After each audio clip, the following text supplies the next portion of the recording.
Chicago મહાત્મા પ્રમોદભાઈ unmute કરજો.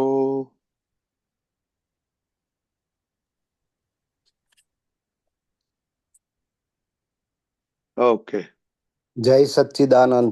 જય સચ્ચિદાનંદ જય પ્રમોદભાઈ. સચ્ચિદાનંદ દીપકાનંદજી. જય સચ્ચિદાનંદ સર્વે મહાત્માઓને. જય સચ્ચિદાનંદ. જય સચ્ચિદાનંદ.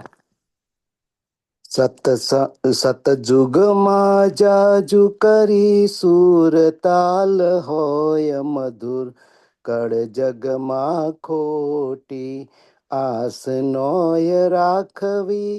કળ જુગમાં ઠેર ઠેર બેસુરા બેન્ડ હોય, આપણે તો પીપુડીને સમજીને વગાડવી. સતયુગમાં જાજુ કરી સુરતાલ હોય મધુર, કળ જગમાં ખોટી આસ નોય રાખવી. પ્રકૃતિ સ્વભાવ રસે તુંડે તુંડે મતી ભિન્ન, બીજાને જીતાડી પોતે બાજી હારવી. વાદ ને વિવાદથી અહંકાર દાજે છે, ટસર તાપ વધે ત્યારે જીભડી બંધ રાખવી. પોતે માન્યું તે જ સાચું કરવાને ફરે લોક, તમે સાચા કહીને હૈયે સમતા ધારવી. રામ ઢોલ સંગે બોંગો પરદેશી તાલ જોડે, આપણે તાલ દેવા તાળીયું વગાડવી. ઉપાધિના મુજમે પેસ્યા પછી શુભો, ફરજિયાત વ્યવહારે દેખભાળ રાખવી.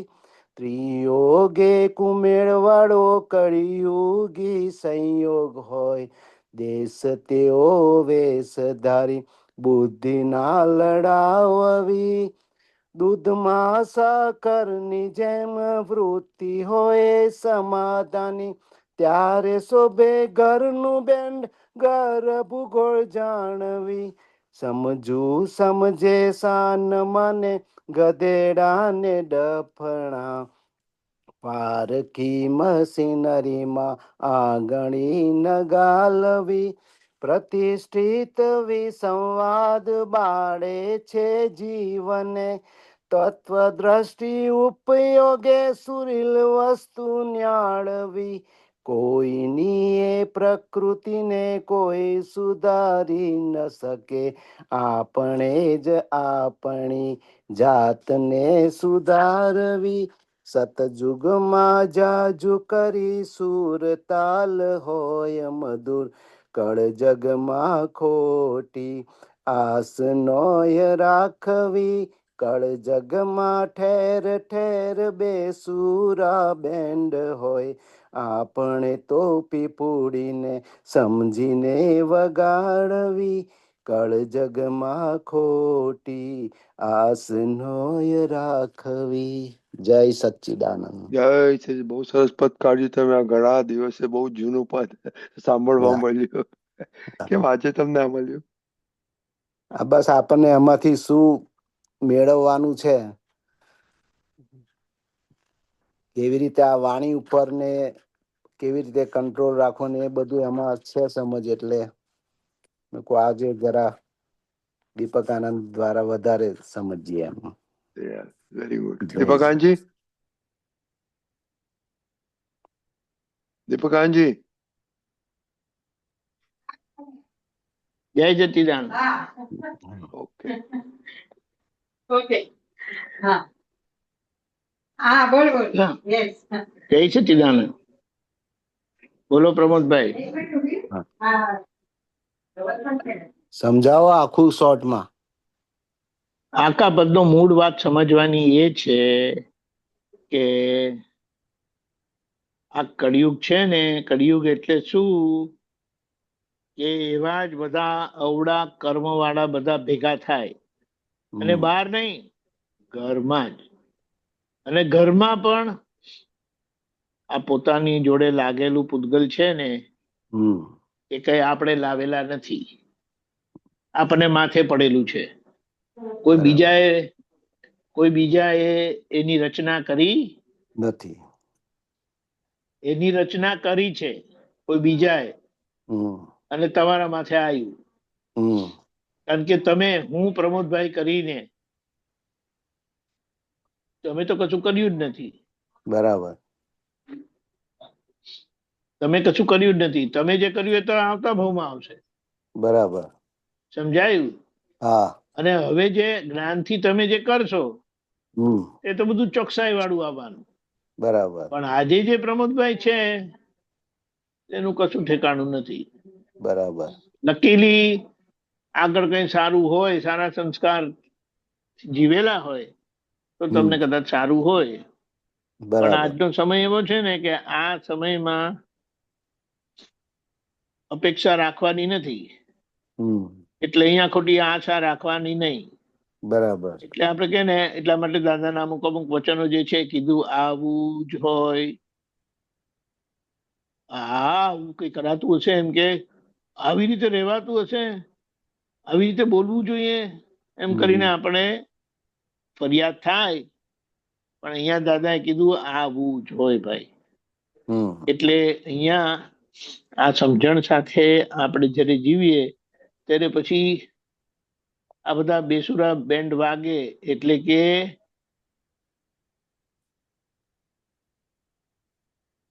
અનુસરે નહીં, એકને ફોલો કરે નહીં, બધા પોતાની દિશામાં ચાલે. એક દિશામાં ચાલે નહીં તો તમારું ઘર ક્યાં જઈને ઉભું રહે? ઘરમાં 4 જણા હોય ને તો 4 દિશામાં જાય, એટલે 4 માન્યતા જીવે. અને ખબર છે એક જણના ઘરમાં કઈ 4 કે 5 દીકરાઓ હતા. એક વસ્તુ સારી હતી, અમેરિકામાં જ છે, કઈ જગ્યા છે આ બધી ઓકલાહોમા સિટી, બોલો એમના ઘરે 5 વહુઓ છે, 5 દીકરાઓ છે, અને એમના બધા છોકરાઓ, એ પોતે સાસુ સસરા. બરાબર. ઘરમાં 17 ગુરુઓના ફોટા હતા. અને અમને કીધું કે અમે બધાના ગુરુને માન્ય રાખીએ. બરાબર. એટલે બધા ગુરુઓની શું કહેવાય જન્મ દિવસ આવે એ ઉજવે. ગુરુ પૂર્ણિમામાં બધા ગુરુજીઓના પૂજન થાય. એટલે કોઈને ખોટું લાગે નહીં, અને બધા એકબીજાના ગુરુને માન આપે. બરાબર. બહુ જબરજસ્ત હતું, આશ્ચર્ય પણ હતું ભાઈ. એટલે આ તો સમજવાનું કે આવું છે તો પછી આપણે કેવી રીતે, એટલે આ પહેલી વાક્યમાં તો આ સમજી જવાનું કે આ સમય એવો છે, એટલે આપણે આપણી પીપુડી સમજીને વગાડવી. બરાબર. એટલે કેમ કરીને આપણો સાદ જુદો ના પડે તેનું ધ્યાન રાખવાનું. બરાબર. કે બધાની માન્યતા ટુંડે મતિ ભિન્ન, એટલે બધાની માન્યતા જુદી છે. તો તમે, હું તો શું કહું છું, આ મહાત્માઓ એમના ઘરે આ અનુભવ નથી કરતા? કરે છે. ઘરમાં ને ઘરમાં તમારી પત્ની કંઈક બીજું વિચારે, તમે કંઈ કીધું હોય એટલે એમનું કંઈક બીજું જ કંઈ નીકળે. પણ એમનો દોષ નથી, કારણ કે એમણે આ પ્રકૃતિ બનાવી નથી. બરાબર. જેમ તમે પ્રમોદભાઈને બનાયા નથી એવી રીતે બેનને પણ એમણે કશું બનાવ્યું નથી. બરાબર. પણ બંને ભેગા થયા છે કર્મના હિસાબે. એટલે જેવું ગીવ એન્ડ ટેક વાળું ભેગું થયું છે. હવે અહીંયા સમજીને આપણે જીવી જવાનું. હવે જ્ઞાન મળ્યું છે ને, એટલે આ બધી અથડામણ થશે, પણ અથડામણમાં આપણે આવીએ નહીં. બરાબર. પ્રકૃતિ સ્વભાવે તુંડે મતી બીજાને જીતાડી, હવે બીજાને જીતાડી દેવા. એટલે સામાન્ય જીતાડી દેવાના આપણે. બરાબર. સામાન્ય જીતાડવાના એટલે કેવું, હવે તમને એક દાખલો આપીએ કે આજે ભીંડાનું શાક બનાવીએ, વખતે તમને ભીંડા નહીં ભાવતા હોય તો પછી મોઢું બગાડો તો વાત બગડી જાય, અને એમને ભીંડા ભાવતા હોય. બરાબર. ખુશી થઈને કે હા બનાવો સારું બનાવો. તમને તો નથી ભાવતા ને, બનાવીએ. એટલા બધા નથી ભાવતા એવું નથી, ચાલી જાય. એવી રીતે એટલે જીતાડી દેવાના. પછી હંમેશા ભૂલો થવાની બધાથી, હમ અને જેમનાથી ભૂલો થયેલી હોય ને એમને ખબર હોય કે મારાથી આ ભૂલ થઈ છે, હમ એટલે આમે એમના છાતીના પટ્યા બેસી ગયા હોય. હમ પણ એવા વખતે તમે જાણીને અજાણ રહો. બરાબર. તમે જાણ્યું હોય કે આ ભૂલ થયેલી છે, પણ એનો કોઈ શું કહેવાય એની વાત જ નહીં કરવાની, કોઈ જિકર નહીં કરવાનું, કશું એ વાત જ નહીં એમ કે ને. હમ એટલે બરાબર. અહીંયા આખું આખું છામાનું મન આખું સંધાઈ જાય. હમ આ વાદ ઉપર વિવાદ તો થવો જ ના જોઈએ. પહેલા તો વાદ જ ના હોવો જોઈએ. પણ આપણે હમ, સંસારમાં રહેલા છે એટલે વાદ ઔપચારિકતાથી પણ આવે. બરાબર. એટલે કે કોઈને કહેવું પડે કે આમ કરો, આમ ના કરો, આ કરજો, આ ના કરજો કરીને. હમ અને સામાથી વિવાદ આવે તો આપણે વાત બંધ કરી દેવી. હમ પણ આ તો વાદ આવે, વાદના ઉપર વિવાદ થાય, એના ઉપર પ્રતિવાદ થાય, કંઈક કંઈક બધું ખેંચા ખેંચી ચાલે. એટલે કે ટસરતા બધે તારે જીબડી બંધ રાખવાની. એટલે આવું કંઈક થઈ ગયું હોય, ધડાકો થઈ ગયો હોય, તો પછી ધીમે એને મૌન પકડી લેવાનું. બરાબર. દરેક જણની માન્યતા એ લઈને આવેલા છે, લઈને હમ આવેલા છે. એ માન્યતા એમની નથી.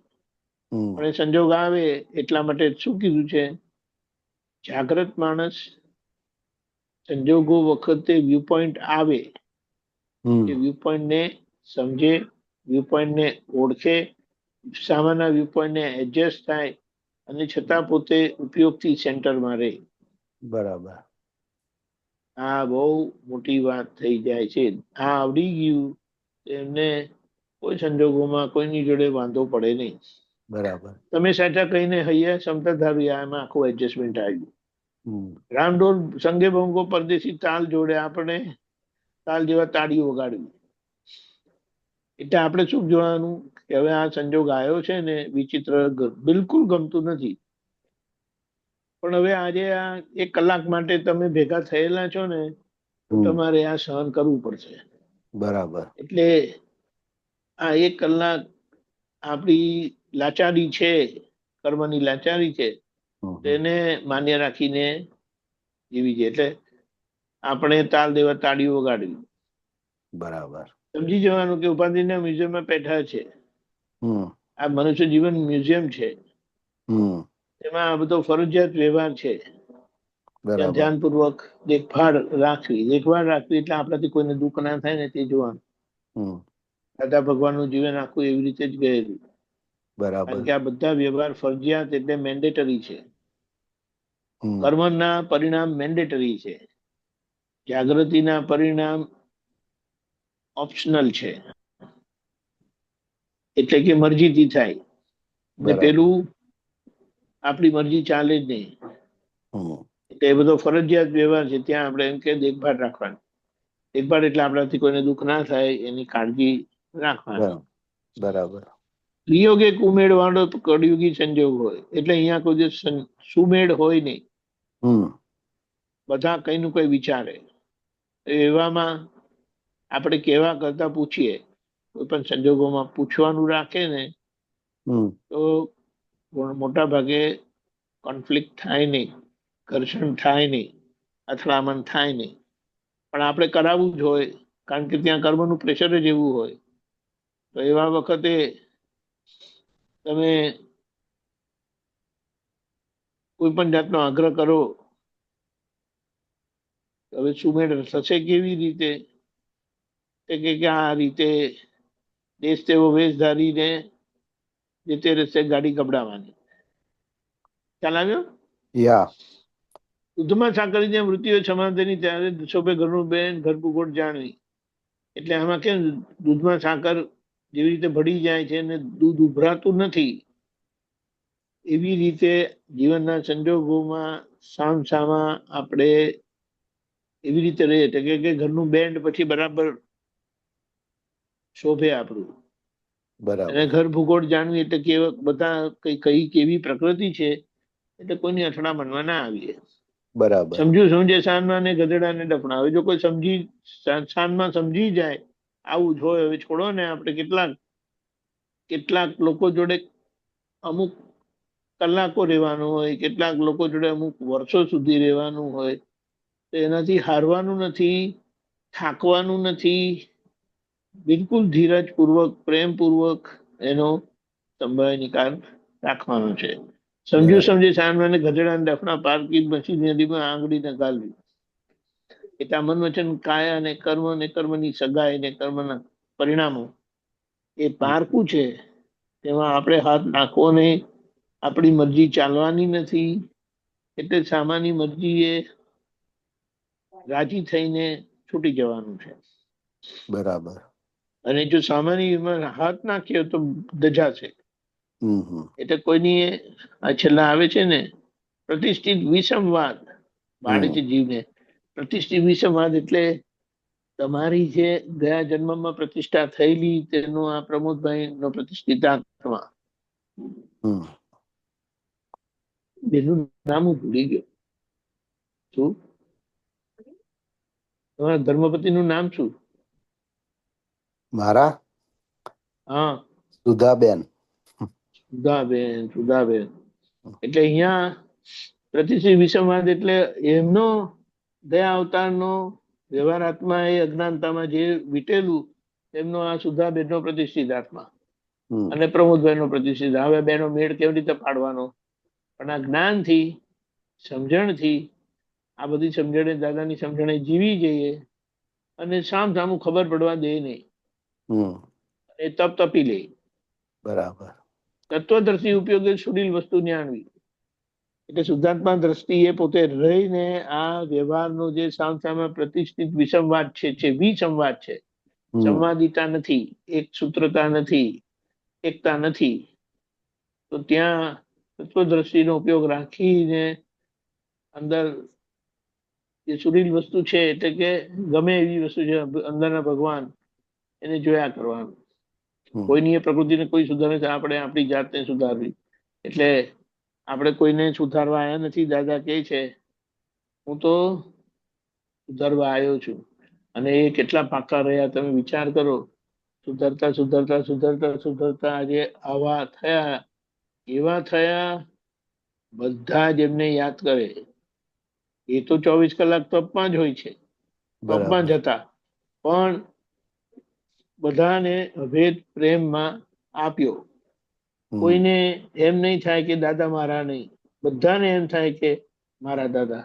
તમે વિચાર કરો કે 60,000 માણસો મળ્યા, બધાને દાદા મારા કરીને થવું, અને ઉપરથી ગયા અને જતા જતા કહીને કે હું કશે જવા નથી, તમારા હૃદયમાં બેસી જવાનો છું. એ અનુભવ પણ બધાને થાય છે. જે મળ્યા નથી એમને અનુભવ થાય છે. આ તો આશ્ચર્ય જ કહેવાય. પણ એમનો આ યોગ તો જબરજસ્ત પરમાત્મા યોગ, અને એ યોગ અને યોગનું પરિણામ એટલે એ યોગની શું કહેવાય કન્ટિન્યુટી. આજે મહાત્માઓની અંદર એ જ યોગ, પ્રગટ યોગ કામ કરી રહ્યો છે. એમનો ભાગ મહાત્માનો જેટલો બહારનો ભાગ સહજ થતો ગયો, એટલું એ જ પ્રગટ થયેલો દાદાનો યોગ કલ્યાણ સ્વરૂપે પોતાને પણ કામ કરશે અને બીજાનો એ કામ કરશે. આ બહુ લાભ આપણને મળેલો છે. એટલા માટે આપણી હવે જવાબદારી છે કે આપણે દાદાના છે, હવે દાદાના થઈને રહીએ. પોતાના બહુ થયા પણ પોતાના ક્યારે થઈ શક્યા નહીં. કેમ નહીં? તો કે આ લાગેલો મન વચન કાયા એને તમે બનાયા નથી. તમારા કેવી રીતે થાય? તમારે એમના થવું પડશે. બરાબર. એટલે તમે પ્રમોદભાઈ ના થયા તો પ્રમોદભાઈ સુધાબેન ના થશે. બરાબર. ખ્યાલ આવ્યો? હા. અને આપણે સામાને પોતાના નથી કરવાના, આપણે સામાના થઈ જવાનું છે. બરાબર. અને આપણે સામાના થયા એટલે આપણું અસ્તિત્વ રહ્યું નહીં. આપણું અસ્તિત્વ રહ્યું નહીં તે આપણું જે મૂળ અસ્તિત્વ છે એ આપણું અકબંધ રહે છે. અને જે આપણે નથી એમાં બધી અથડામણ, સંઘર્ષ બધા બંધ થઈ જાય. અને એ જ આપણી જીત છે. બરાબર? બરાબર. બહુ સરસ. જય સચ્ચિદાનંદ. જય સચ્ચિદાનંદ. પ્રમોદભાઈ.